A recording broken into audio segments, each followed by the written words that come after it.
Hello and welcome to the Fancy Threesome FPL podcast.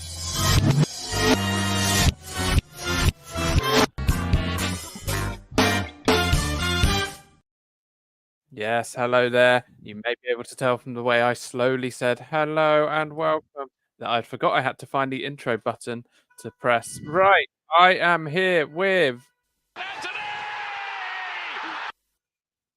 How are you, Anthony? Yes, back from my holes, mate. Good to be back. Unfortunately, miserable Angry Ant is going to be back in a minute, but we'll get onto that in a minute.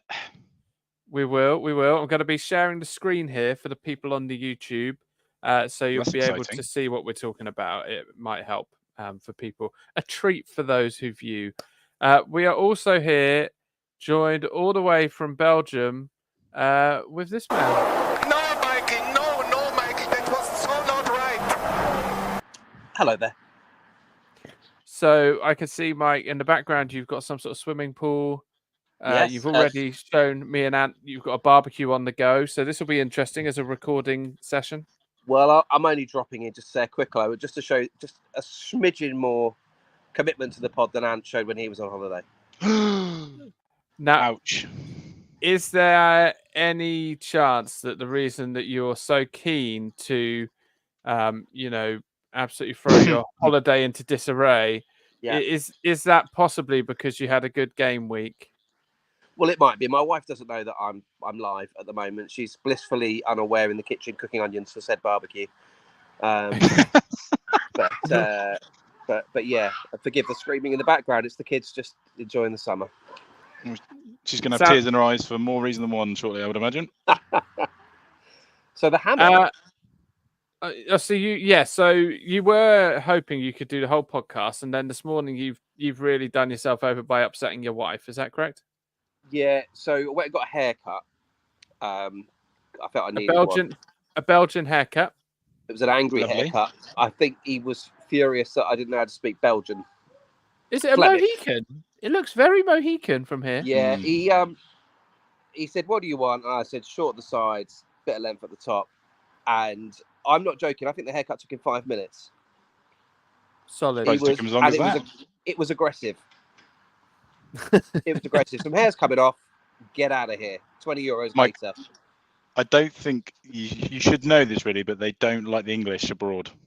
No, I don't blame them. We're horrible, aren't we? A bunch of louts. Absolutely. Lads. So you did that, and then on the way home, I had to get some ketchup for the barbecue, and spotted a hammock going cheap. So Claire said, "Well, it's not going to fit in our car," and I said, "Yes, it is." She said, "Well, how do you know it's going to fit in our car?" Hang on. Just so we know what we're talking about here. Just a fabric hammock, you need to find a couple of trees to hang it on. Oh, or are you talking with frame? Yeah. You're on holiday. How are you going to get that home? Well, that was Claire's question. Yeah, fair question. I said, "Well, I can fit it in my boot," and she said, "Well, you can't fit it in the boot with all of our stuff." And I said, "I can." And she said, "How do you know?" And I said, "I visualized it." So it could get messy. Yeah. Fast forward to Saturday morning, and there's going to be squabbles aplenty.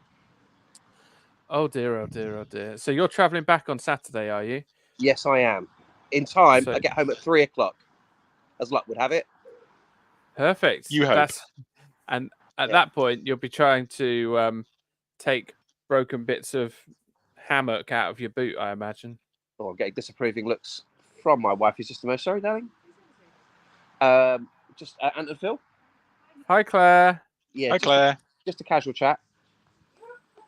Might be on a podcast. I'll be finished in a minute. Right, what's that talking No, week? Mikey, no, Mikey, that was so not right. That's what I imagine Claire must say most evenings. You can talk us through your week, Mike. I'm going to put it for those on the YouTube. I'm going to add it to the screen share so they can see your team. They can see your points at the top. There's your team. Turn the sausages while I'm talking to you. Last Kotchup. That is your team. Yeah, Last Kotchup. Yeah. So I'm really please, 91 points. Excuse me. You right there, Michael? Can you hear me? Well, Just about. Oh no. In and out, Can you hear me? Mike. Yeah, I can hear you now. Sizzling your sausage. Oh, good. Something happened So with a sorry, yeah. barbecue and it affected your Wi-Fi signal. I'm so sorry. So, in short, I work from points up. So, Gvardigal got me 2. What was that early opener for Ipswich? Lene got me 3 in goal, and from there on up, SA 2. He's come out of my team this week, lads. Already? But yeah, he's gone. But the rest of them all came good. So, Trent 6, Podro 6, Madison 6, Jota. Podro? Yeah.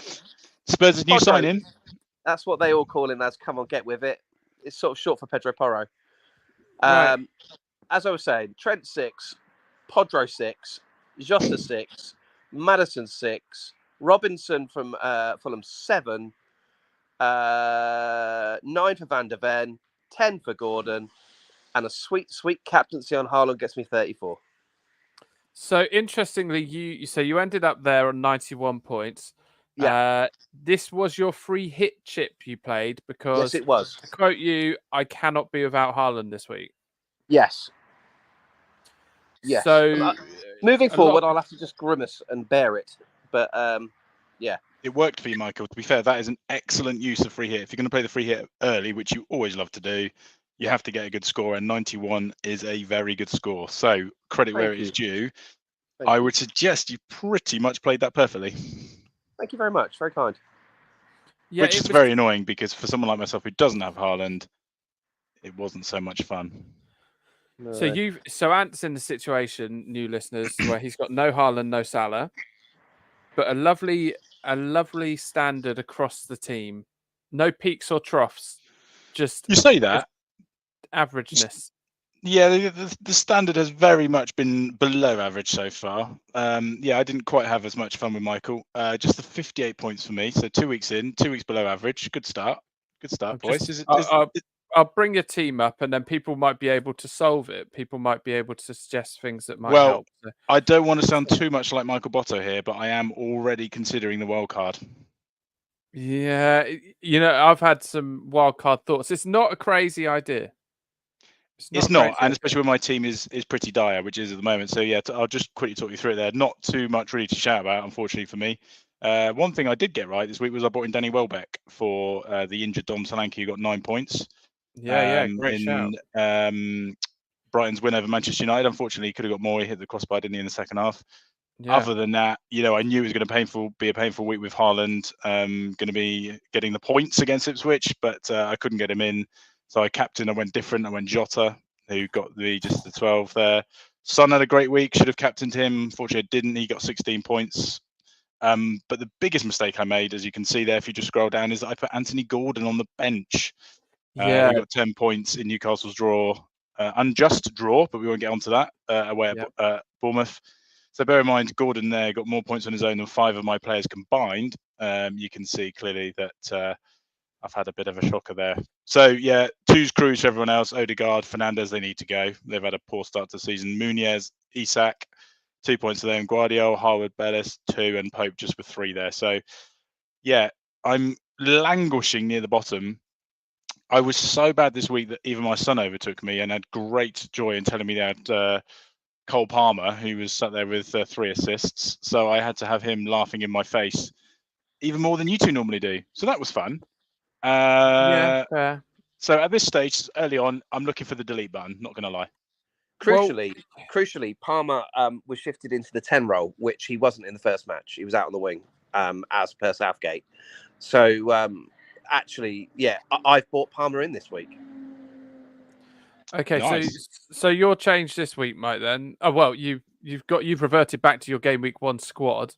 I have, and I've made the double change. I've taken Eze and Foden out because Foden's 2 games, no minutes. Yeah. So I've taken him out, and it's 9.4, which is frustrating. So I've taken him and Eze out, and I've bought in Smith Rowe and your man Palmer. Your man. Your man. Anthony, your team doesn't need major surgery by any stretch. You've got a good base there. No, I don't think it does. Bruno Fernandes and Man United look poor. Odegaard, if you sold Bruno and Odegaard and got Saka and someone else, let's look at 7.5 million midfielders, but you'd have about that much left, assuming you've got nothing in the bank at the moment. You've got a lot of options around that price point. And I have.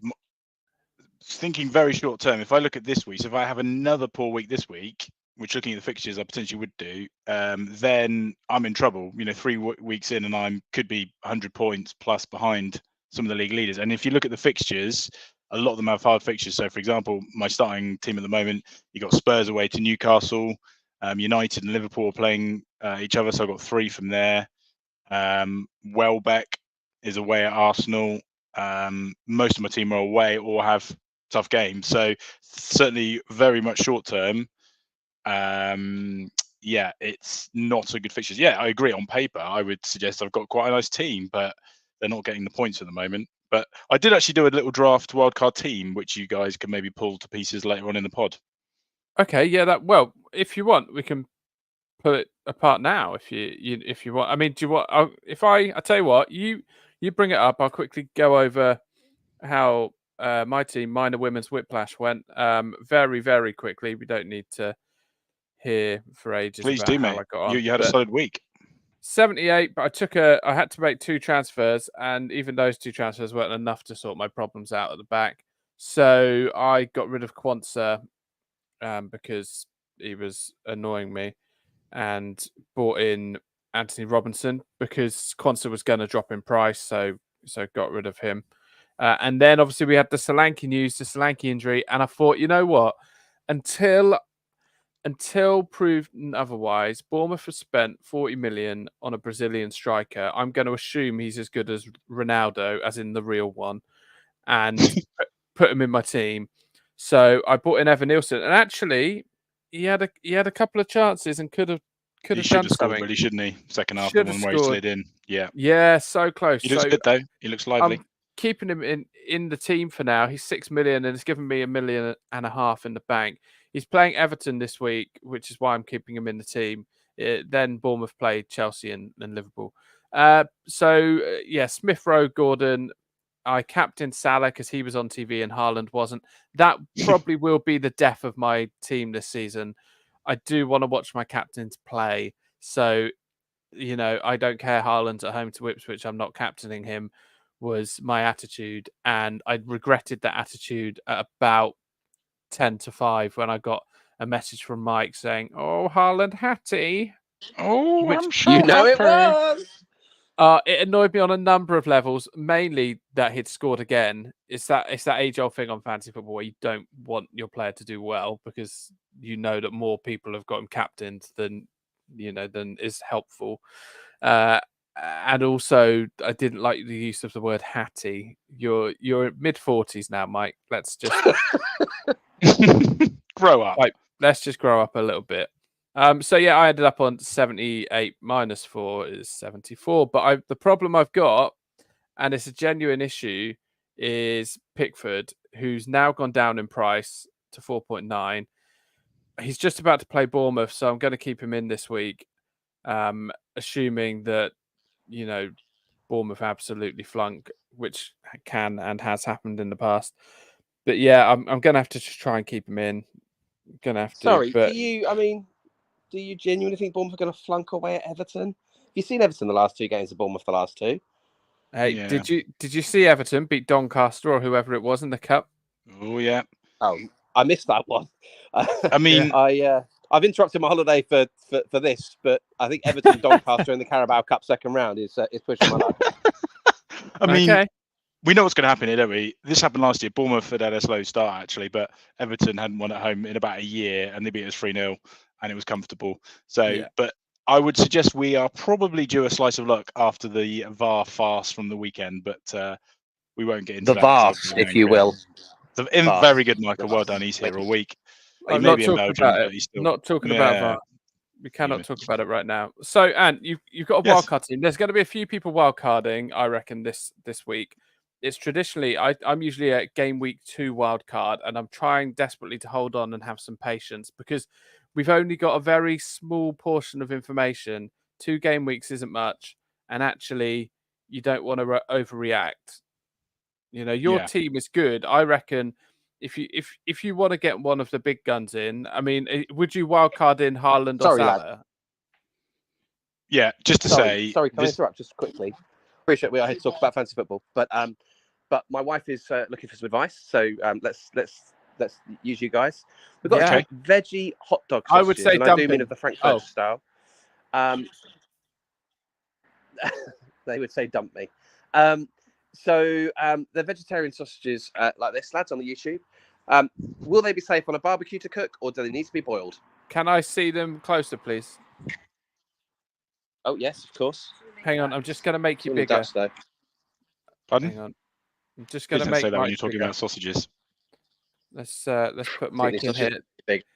They're my vag sausages. No, don't say that. You can't. Oh, they actually are called my vag. But they assure me they're plant-based. Right. I can confirm, as it's plant-based, they will be absolutely fine on a barbecue. Yeah, they'll be fine, mate. Whack them on the barbecue. Right, lads, I'm going to go. I'm really sorry. I feel I'm ever so slightly distracted by my family. That's absolutely fine. Go and enjoy your holiday, you lunatic. Okay, cheers. Much love to you and the FPL community. Just to confirm, the family are the distraction and not us. Absolutely. You know what my loyalty's like, lads. Yeah. All right. Well, you can listen back. Oh, I will. I'll listen back. You can listen back to Ant's wildcard team. So I'll be straight on it. Just let me know the minute it's released, lads. I'll be downloading it and playing it on the outdoor speaker here.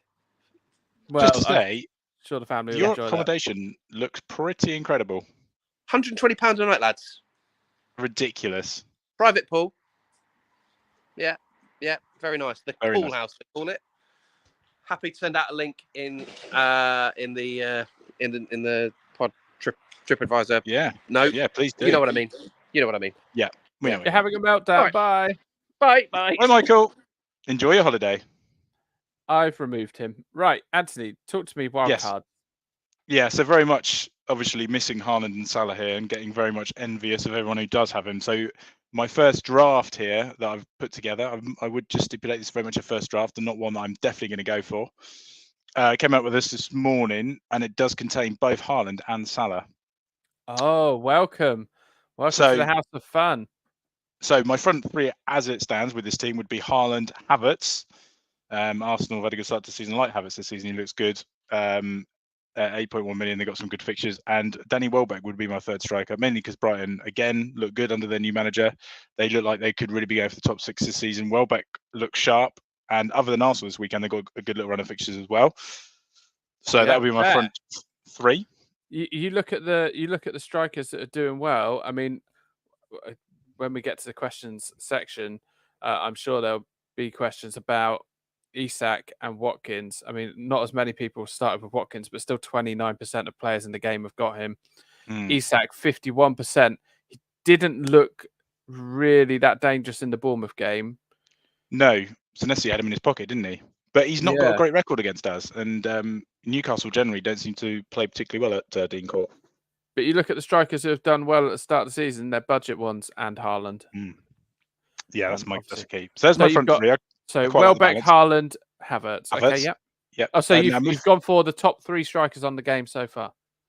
Oh, okay. Well, there you go. I didn't actually look at that. That's genuinely just how that's landed. Now, obviously my midfield at the moment, like you said, a nice balance, some good players in there. Son, Odegaard, Fernandes. Very much different this time. I've got a big hitter and then some lower end budget players. A bit like I think you went for. So Salah, obviously at 12.6, takes up most of that budget. But then Madueke, I know he scored the hat trick. I know it's short termism, but I like to jump on bandwagons. So he's in there. Chelsea look like this season they're going to go for the method of not bothering to defend and just trying to outscore the opposition. I'm happy with that. I quite like that. Madueke looks good. And then a player. Did you on Madueke? Did you see that on the Wolves Wikipedia page, someone changed Wolves ownership to Madueke? I didn't know that. I did hear that he put the social media post up saying the place is not very nice, basically, and then scored the hat trick. Yes, which did make me chuckle. I've been to Wolverhampton once, and I think it was in Wolverhampton where someone at a Toby Carvery told me with utter delight, they've allowed us to start doing mashed potato again. That's all I've got on Wolverhampton. They were No. very excited about mash. Well, who wouldn't be, to be fair? Yeah, I get fair. quite excited about mash So you've brought occasionally. in Madueke. Interesting. Okay. Madueke, yep, 6.5. Now, 3 players now for the rest of my midfield, 5.5, 5.5, and 5 million. So the first one is a player who is very lively. I think Mike's got him in his team, Anton Semenyo, who 2.4% ownership. Yeah, for me now, one of the first names on Bournemouth's team sheet. He's been brilliant. I wasn't too happy with Jamie Redknapp. I was trying to give him to other clubs at the weekend, but anyway, yeah, he's looked really lively. Could and should probably have had some more points at the start of the season, and Bournemouth got Everton away this weekend. Yep. Now, a differential here with this one, Yuri Tillemans. Now, I didn't actually know he was a part player last year. He's actually started both of Aston Villa's games so far this season. Wow. A bit of a differential, only 4% ownership. Aston Villa got some really nice fixtures coming up. It's got 1.2% ownership, mate. Oh, 1.2. Well, there you go. Even better. He started both games. He's had some points. He's got some assists. So I really like him. Villa's fixtures are turning now. Yeah, they've had Arsenal out of the way. Leicester, Everton, Wolves next. I mean, if you're going to pick a 3, really, apart from maybe the likes of Ipswich and Southampton, that would be it, wouldn't it? So some good fixtures for Villa. And Villa still look good. So I've gone for Tillemans, and then a player very much again on the bandwagon for points at the moment, Thomas Partey. I think he's quite a good differential for us. And we started both games again at £5 million. Would probably be on the bench.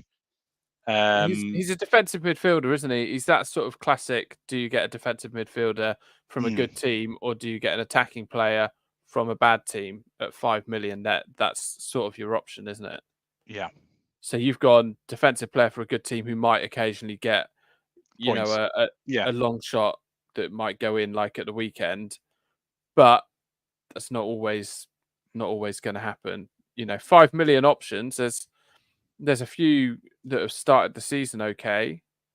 That you'd kind of think, would they be a better option than Partey? Morgan Rogers being 5.1. Yeah. Obviously, that 0.1 might make it not possible for you, but we just talked about Villa's fixtures. He's played 90 minutes in both games, and he's probably been Villa's standout player so far. Yeah. Well, you can't believe that's the same Morgan Rogers who was so terrible for Bournemouth in Championship on loan, can you?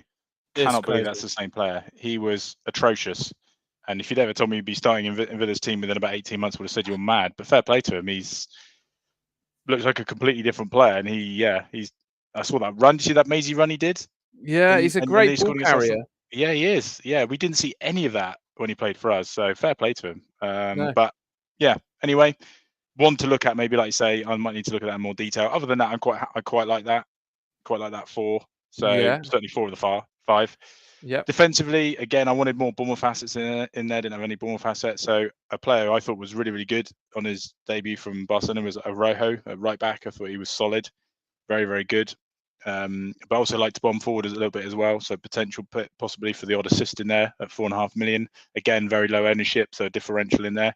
Who was that? Sorry, Rojo. Massively distracted. Rojo. Yeah, the right back that we've just signed from Barcelona over the summer. Oh, Bournemouth. Yep. Sorry, I'm with you.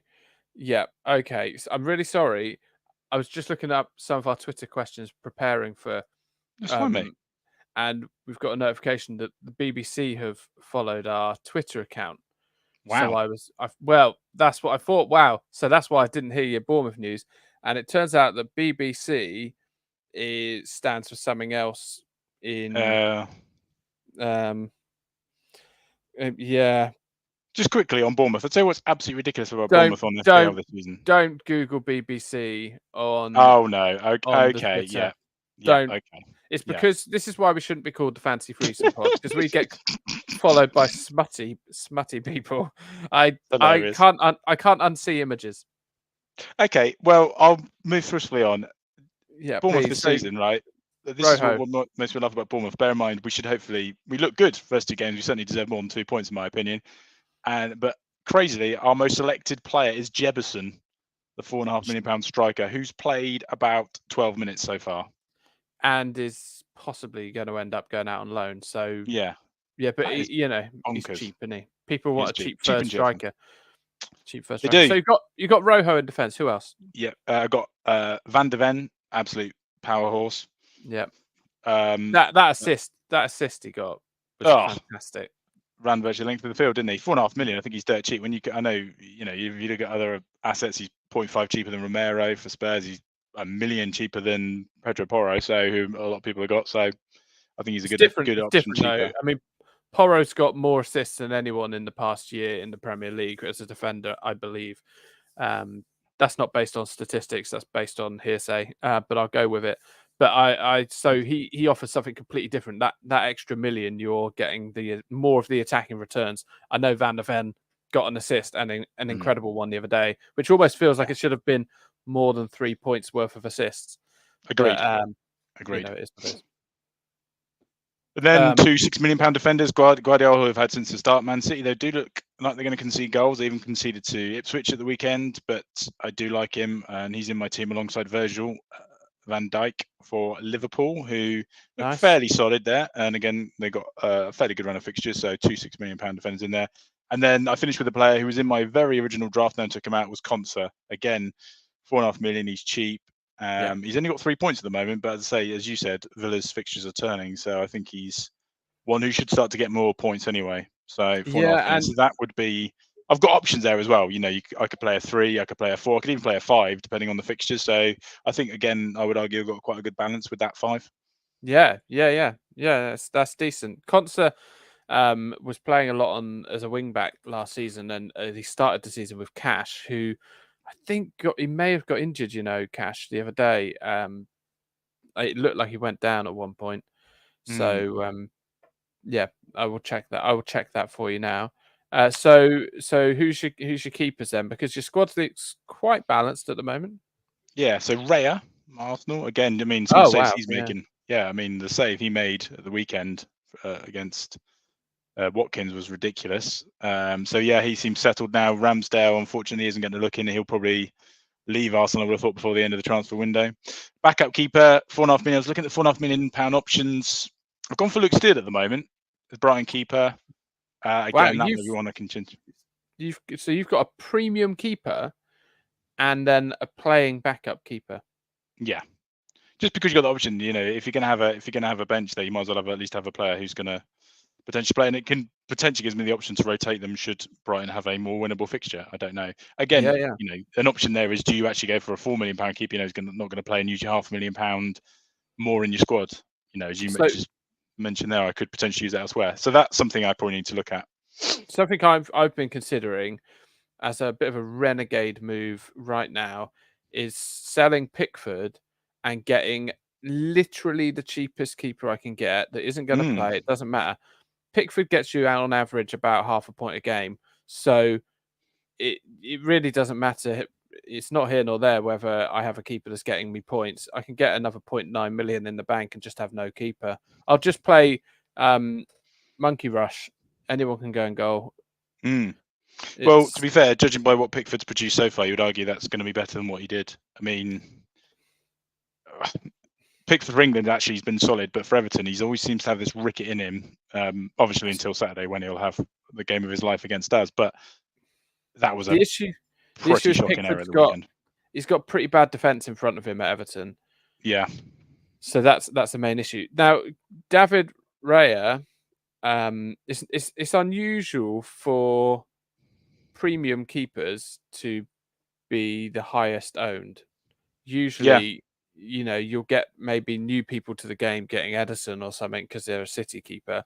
But usually you'll find it's sort of a 4.5 or a 5 million keeper that's highly owned. But Raya is very highly owned at the moment. And if you just think about the amount of clean sheets that Arsenal keep, he is a cheap way into that defence. Because if you want Saliba, if you want Gabriel, if you want Ben White, you're 6 million plus, and Raya is 5.5. So, and he's guaranteed to start because Arteta's an idiot and hates Ramsdale. So, if you want a cheap way into Arsenal, like I personally would love a cheap way into getting an Arsenal asset because I haven't got any in my team at the moment, then that's something I could do. I've got 1.5 million in the bank. I could get rid of Pickford, bring in Raya, and suddenly I've got an asset for a team that's actually playing well. Yeah, so, clean sheets keep coming because they've got Brighton, Spurs, and Man City next. Yeah, exactly. Yeah, so that's one you need to think about, mate. But you've had a half decent start, haven't you? Whereas for me, like with the wild card, like you say, my team at the moment looks okay on paper, but it's not in the points. So do I go with patience, or I think the lack of having Salah and Haaland is annoying me so much that I don't think I could have another week of those two getting in the points and me not having them. I knew this week it would be a killer with Haaland at home to Ipswich, but I couldn't get him in, and look what happened. Mike got nearly double my points. So I'm thinking now I need to push the panic button and go for it. But you've gone full-blown panic, get both. I went into this podcast, strangely, what I wanted to ask you about is because you've had Jota, and I watched that Liverpool-Brentford game, and Salah did look decent, but I'm thinking I could pretty much cover Salah off. Not fully, but get sort of 75% Salah with Jota. That's kind of what I was hoping I could do to get some more money in the bank and improve my defence. Yeah, it's a tricky one, isn't it? But Salah is sat there joint with Haaland with the most points already this season. So, I don't know. I'd be keeping him, mate. You've got him. So, and then of course after United, they've got Forest and Bournemouth, and then Wolves, Palace, Chelsea.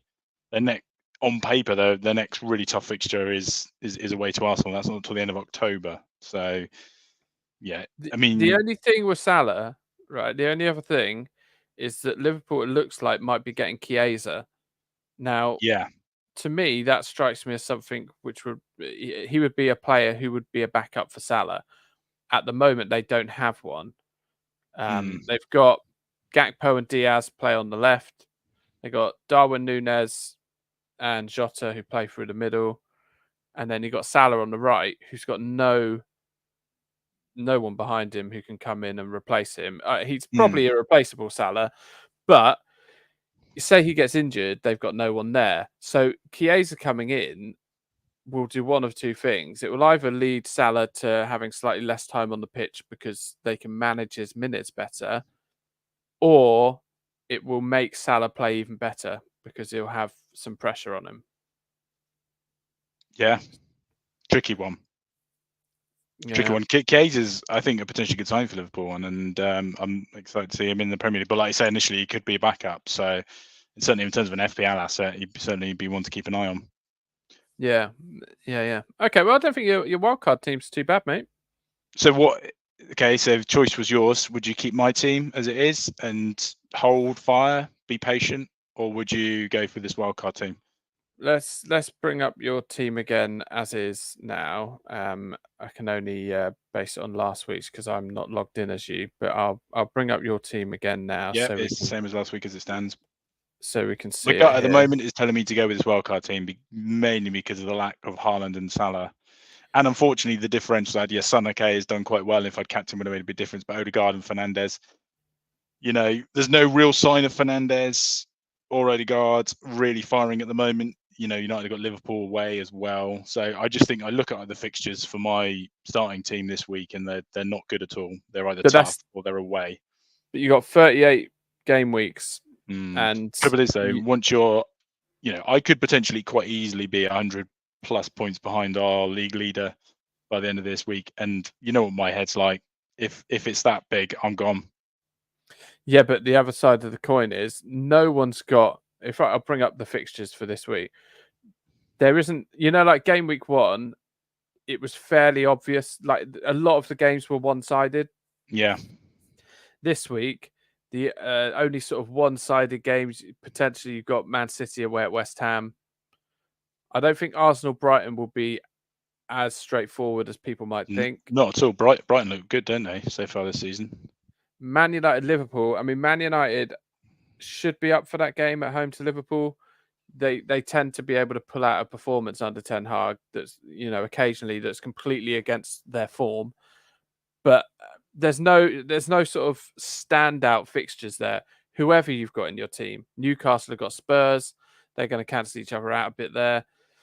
Chelsea are at home to Palace, who don't look great at the moment. Yeah.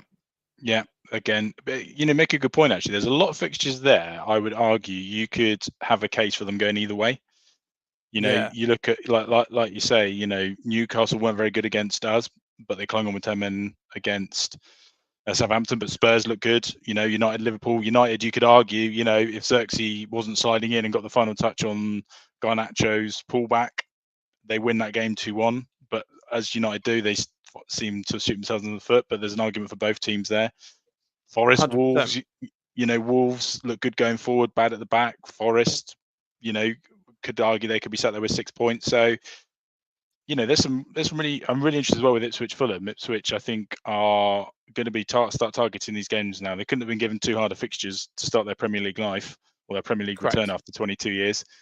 And they will be really eyeing this game. But Fulham have made some great signings, likes of Smith Rowe, Muniz as well. He's yet to start firing, unfortunately for me, as I've had him in my team since the start. But that could be a high-scoring draw, for example. Could go either way. Everton, Bournemouth. Bournemouth have played well. I think we should be sat here with 4 points at least. Everton look atrocious, so we know which way that's going to go. Yeah. Brentford, Southampton. Brentford, I think I saw a lot of people tipping Brentford to go down, but they've had a fairly good start. And Southampton, who've played 2, lost 2. So although on paper they don't look exactly particularly exciting fixtures bar Man United, Liverpool, I would say there's some potential for some real good games there.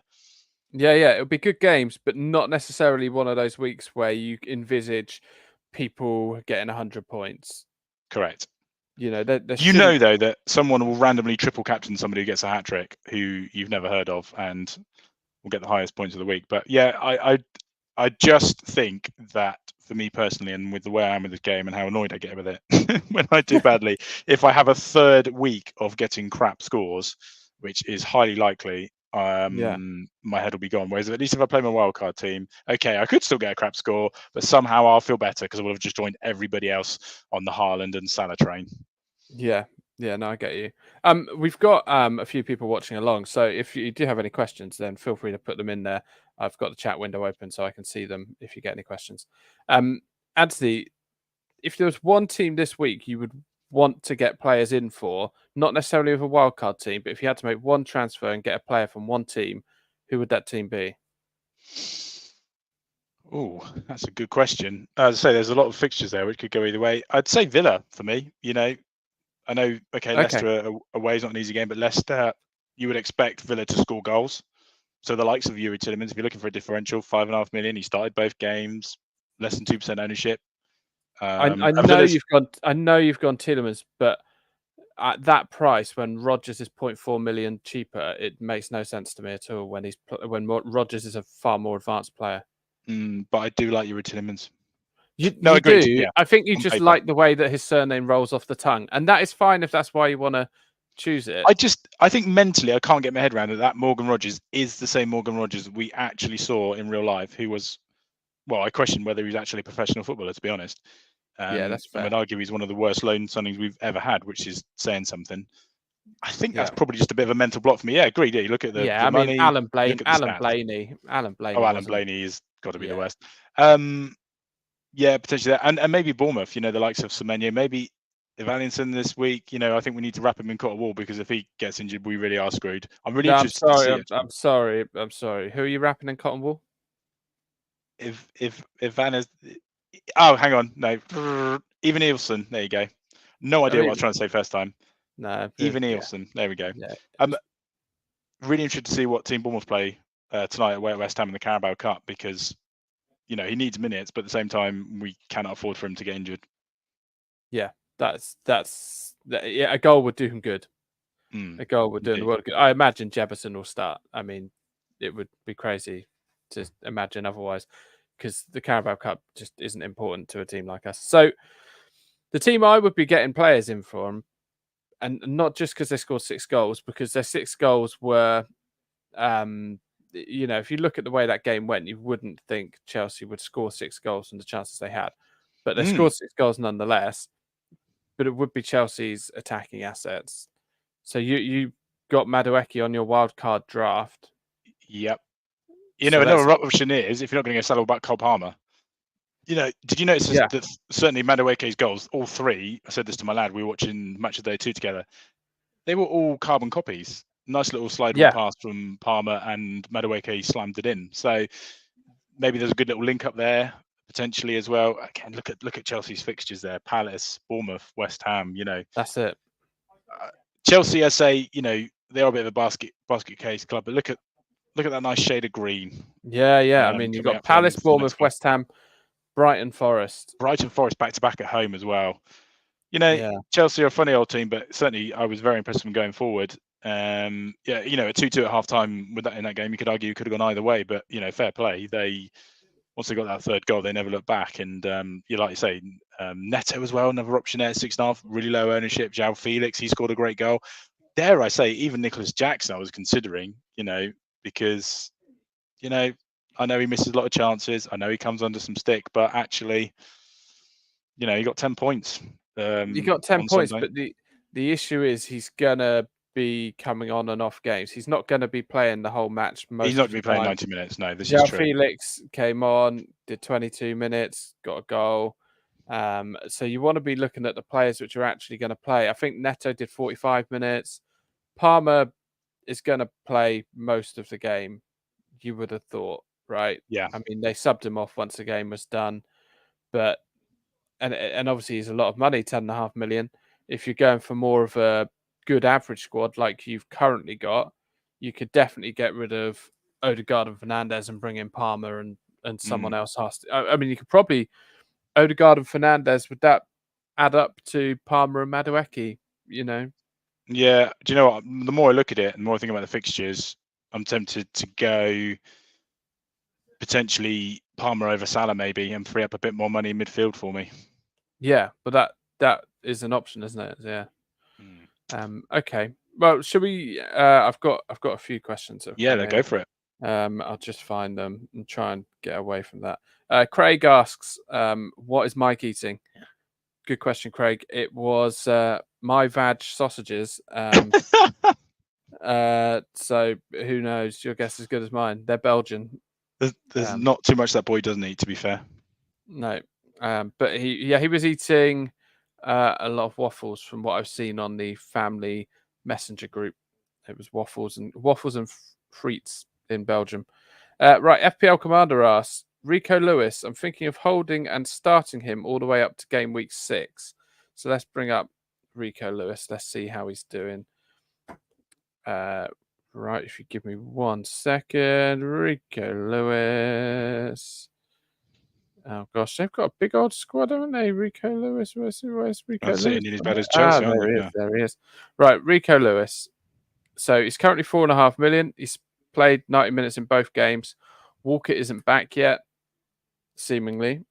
So FPL Commander says, should he hold him until game week 6? And then he's going to wild card. Would this be a good or a terrible idea? They've got West Ham, Brentford, Arsenal as the next 3 fixtures, but they're Man City. They can kind of do what they want, can't they? Yeah, they'll just beat whoever. Yeah, I think there's worse players to go for. Bit of a differential as well there at 3.5%. So low ownership and fairly cheap at 4.5. But with the likes of Van de Ven at 4.5, I don't know. He could have got a goal against. Could have got a goal against Ipswich, Rico Lewis. He could, yes, he's played 90 minutes twice, but we know it's not going to be too long before the pep roulette will strike. So maybe short term, yes. Long term, jury's out. If you look at who else, I'm just going to get to the 4.5 million market. If you look at who else you've got around that price point, you're not tempted by Chris Mepham? No, not yet. You got Anderson at Fulham. I mean, you effectively it's a similar issue to what you had earlier, in that you can either have a more average player at a good team or a good player at an average team, and that's where you've got to weigh it up at that price point. That is your only option. You're going to have high end at a bad team, low end at a good team. Van de Ven isn't a bad shout. Look at that, 7.8% ownership. He is cheap, and we know that Spurs are going to attack and they're going to concede goals. Yeah. Tricky one, that one. But yeah, I would say maybe short term, that one might not be the worst idea in the world. Just hold him, yeah? Yeah. Yeah. Okay, cool. That's fine. Jota then. So you're going to ship him out. You wouldn't keep him in your wildcard team. Not as it stands, no. But potentially I could have. This is what I mean. If there's potential there for keeping him and having Cole Palmer potentially. That's something I could look at. I would potentially have enough funds there. So something to look at. He's done all right, isn't he, to start the season?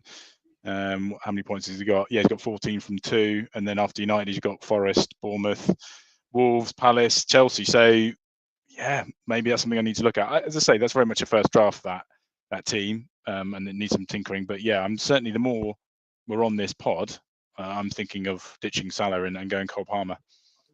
Someone I was pleased got an assist, albeit he was on my bench. But it could be a good sign moving forward, is Ben Johnson at Ipswich.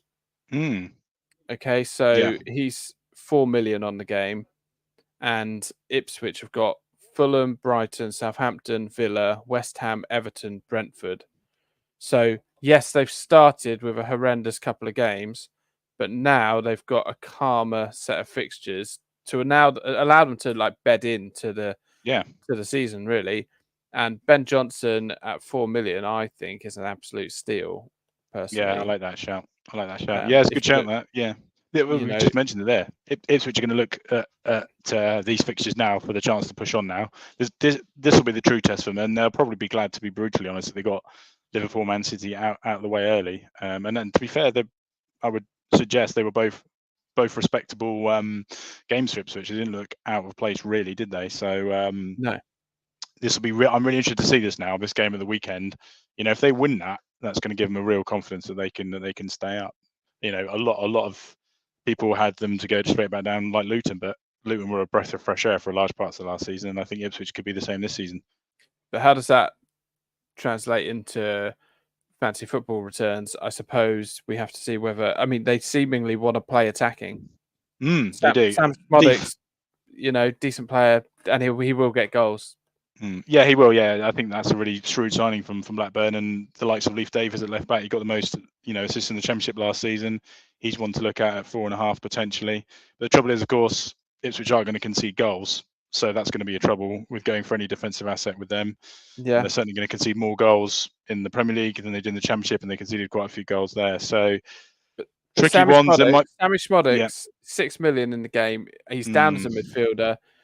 He was a Championship top scorer last year, and he will get goals. As you know, he's not scared. He scored against Man City, which will give him the world of confidence. And their fixtures, they've probably got the best fixture run of any team at the moment. Yeah, I'm just looking now. Actually, when you look, they don't, according to the fixture difficulty rating, they don't have anything higher than a 3 until the 9th of November when they go to Spurs. They've got Leicester at home, Brentford away, Everton home, West Ham away, Villa home, Southampton away, Brighton away, Fulham home. I mean, that is a lovely little run. Yeah, I mean, if you're going to eye up, one thing you'd say about Ipswich assets potentially is that they're enablers, aren't they? That they would enable you to use the budget elsewhere. But you know what? On those fixtures, if you're ever going to get an Ipswich asset in, now would be the time. I mean, if you look at that chart there, you would argue they've got the best run on paper. Exactly, and I don't think their confidence will be damaged too much by losing 4-1 to Man City. They will know coming into this league, after a very long time of being away, that those games aren't where they're going to find out if they get to survive in the league or not. They know that, those games are kind of throwaway games in effect, as we found when we came up. You might get tonked in those, but you can't let that affect your confidence. And the fact that they scored against City, that's the only thing they'll take. That's what they should be clinging on to. Yeah, there's not too many teams will score the Etihad this season. And, like you say, if you remember Bournemouth, certainly in the first 5 years, in our first spell, we'd always get tonked by the Liverpools, the Cities, but we did enough against the other teams to survive. And certainly that's what Ipswich will be highlighting in these next few games. Obviously Brighton's away is tough, but Fulham, Southampton, Everton, Brentford, there's some points in there, I think. So I'm really interested to see, if they lose convincingly this weekend, then, people will be looking at them. But in terms of assets, maybe Leif Davis, maybe Smodix. Other than that, you might be struggling, in my opinion. For those who are wildcarding, looking at what other teams have got good fixtures coming up, you've got Villa and Chelsea. If you want sort of bigger guns. Villa, Chelsea, and Liverpool have got a good patch of fixtures now. I would include Liverpool's fixture away at Man United because that fixture can be bonkers. Yeah, at times. Could go either way. I wouldn't particularly want to get rid of Salah because he loves that game. Yeah. So, and it's the last fixture of the weekend, I believe. So most likely a good captaincy punt. Although I think Haaland in the UK is also on TV Saturday night against West Ham. Well, there you go. So you're obviously going to go for that one. Well, one of two. We'll see. But having the option to captain either of them is the huge benefit of owning both of them, right? Yeah, absolutely. You've been having to captain somebody else, Jota or someone else. Yeah. So fixture-wise, if you're looking at getting players in, the good fixture runs are Villa, who play Leicester, Everton, Wolves, Ipswich, Man United, Fulham, Bournemouth. That's a great stretch of fixtures. Then you've got Chelsea, who their next 5 games at least are good. Palace, Bournemouth, West Ham, Brighton, and Forest. Ipswich, who we've discussed, have got a crazy good run of fixtures for a newly promoted team to now go on and build on. Southampton, according to this, have got, according to the FPL site, have got some easier fixtures, but I've not seen enough in Southampton yet that makes me think, I'll go big on Ben Brereton Diaz or whoever. They look like they're lacking a bit of firepower. I mean, they had enough chances to win 2 games against Newcastle, didn't score. They were, I think, quite poor against Forest at the weekend, from what I've been told. So, I just talking to a Southampton fan this morning actually, and he said, he's worried that Southampton are going to struggle to attract new players to the club as well, because obviously they've lost the first 2 games, so everyone's going to write them off and have them down as going straight back down to the Championship. So will they be able to attract players? It's a good point. Again, Southampton now will be ironing up these fixtures as potentially ones they're going to get points from. If they don't, then they're in a world of trouble. The other issue for Southampton as a whole really is getting in and out of the city, specifically to IKEA, is annoying, and took me over half an hour in traffic the other day just from getting off of the motorway and then into IKEA. So if they can improve the sort of funneling system down towards IKEA, I might consider their assets more. But I didn't enjoy that trip on Saturday. So on that basis, I'm not bringing in any Southampton players until they sort out their road system. That seems like a legitimate reason for avoiding FPL assets, in fairness. Thank you. So I want to quickly look at which players have been transferred in this round. I mean, we used to have an all aboard bit of music, so I can try and do it to that, but it won't be as smooth as Mike because I'm not going to try and keep it in time. There's a lot of blue.